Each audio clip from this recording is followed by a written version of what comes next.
Sometimes the stories we hear change the way we see everything. This is what happened to me when I heard Daniel's story. Daniel is a business coach who helps small teams scale. We caught up after a draining week, and when I asked how things were going, he paused. The kind of pause that says, I don't want to admit how frustrated I am. He finally said, Ike, this social media marketing thing isn't working for me the way it works for others. I post more than most businesses in my niche, reels, carousels, feed posts, you name it, but nothing is moving. The problem isn't low quality leads.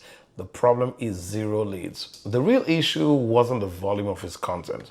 It was that he was ignoring the most direct way to connect with potential clients: stories. Stories aren't about polished posts. They're about guiding your warmest viewers through a simple process that builds trust and invites action.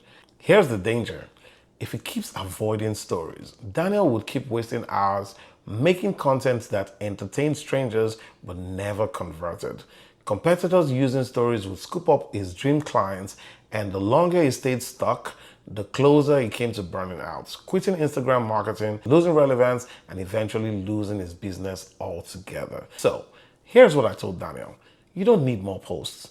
You need to start telling stories that turns attention into action. We built out a simple strategic storytelling framework, of course using Instagram as his lead engine. So, instead of avoiding telling stories, he told stories with a problem question his audience was already thinking about.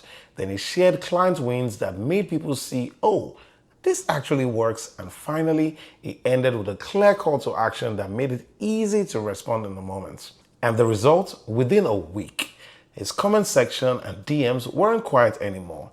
People weren't just watching, they were raising their hands saying, I need this. He wasn't posting more, he was posting smarter. With what you've heard, now be honest, were your last 5 contents about stories that encourage people to work with you? Let me know in the comment section below.